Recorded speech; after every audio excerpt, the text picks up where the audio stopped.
Eu gostaria de falar um pouquinho mais sobre essas energias, esses princípios energéticos masculino e feminino. Então, eu vou começar da seguinte forma, né?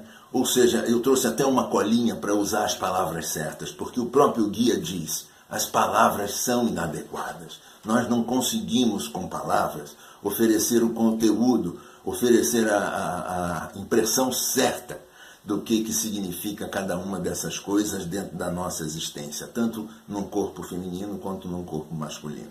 Ok? Então vamos falar um pouco sobre o princípio masculino. Ele ativa, né? Eu coloquei aqui, ele reivindica, ele provoca, ele determina, ele toma para si, ele imprime movimento e, portanto, ele é um movimento que se faz para fora. Ele vai para o mundo, ele tenta de alguma maneira criar uma situação de deliberação, uma informação de intrusão, de modificação.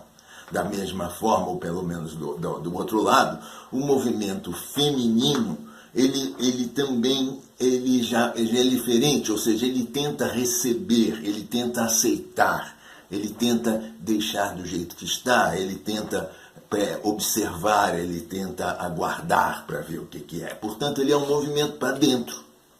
Né? Então, existe um para fora e um para dentro. E esse para fora e um para dentro também pode ser olhado nessas emanações energéticas femininas e masculinas, como sendo o masculino, ele fecunda, e o feminino, ele gesta. Então, a gestação, que é um processo de aguarde, de espera, de esperar crescer, né? Ele não é um movimento de dizer, vamos tá rápido, vamos resolver logo isso, já está demorando muito, 9 meses é muito tempo. Ou seja, essa é a diferença entre o processo para dentro e para fora. E, no entanto, dá uma impressão de que o processo feminino ele é muito estático, e não é verdade. O processo feminino ele é confiante, ele acredita que o tempo está a favor. E, portanto, isso é muito importante de ser aprendido pelos homens. O tempo não está contra os homens, o tempo está a favor. Então, essa dicotomia precisa ser entendida. Okay? E é claro que não existe criação nesse universo que nós conhecemos, nessa pequenina parte do universo que nós conhecemos, que não envolva um bom equilíbrio dessas energias, dessas manifestações masculinas e femininas. Elas precisam, de alguma maneira, estarem equilibradas ou, de alguma maneira, harmonicamente envolvidas para que os atos criativos possam acontecer. Desde o ato mais simples, como, por exemplo, formação de um lar, a criação de um lugar para estarmos, né? Quanto a criação de filhos, né? A gestação dos filhos e tudo mais. Então, tudo isso está, de alguma forma, integrado e precisa estar integrado. Não é? Ou seja, o feminino ele também pulsa, mas o masculino interfere, é diferente, ok? Então, continuando aqui, nada se cria sem essa mescla, como eu falei, e a fisiologia. Falar um pouco sobre a fisiologia. A fisiologia humana, ela tenta, de alguma maneira, mimificar essa separação masculino-feminino. Ou seja, o corpo do homem, com toda a contribuição da testosterona, e o corpo da mulher, com a contribuição do estrogênio, demonstram com mais facilidade essas características que eu falei, masculinas e femininas. Mas isso não significa dizer que a mulher também não tem a sua contribuição masculina, né? Como eu falei na minha palestra inicial, a mulher ela pratica um ato masculino quando ela expulsa o feto do ventre, né? Da mesma forma, o homem também pode ser carinhoso, acolhedor e protetor, né?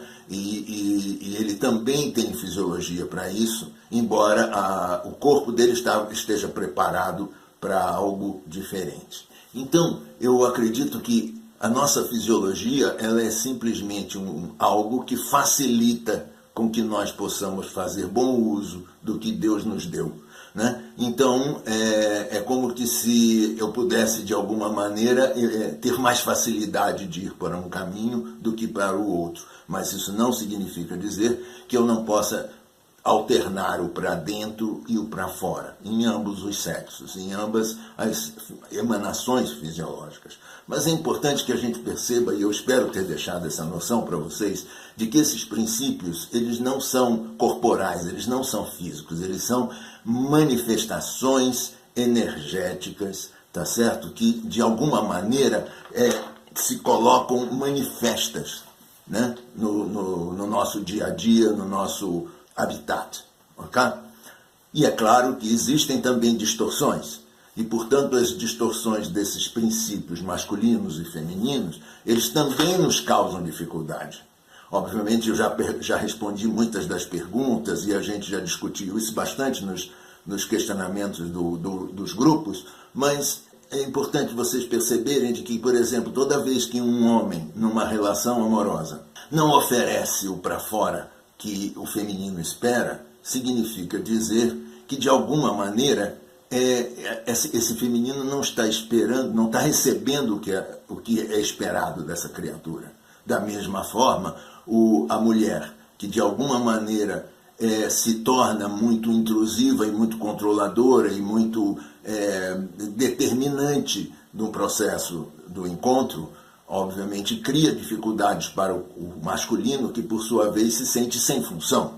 Então é importante que nós olhemos os nossos movimentos de aproximação como sendo emanações o mais puras possível dessa parte nossa que fisiologicamente nós temos para oferecer, mas também da parte nossa que não é o nosso, vamos dizer assim, a nossa energia de origem, mas que também pode ser utilizada para receber o outro, para permitir que esse encontro aconteça. E isso, obviamente, vale tanto para as mulheres quanto para os homens. Eu espero ter dado uma noção mais clara, porque existe muita confusão nessa história dos princípios femininos e masculinos. E quem sabe nós podemos até fazer um exercício onde vocês possam, mais tarde, ter uma noção exata de como que vocês estão nesse processo.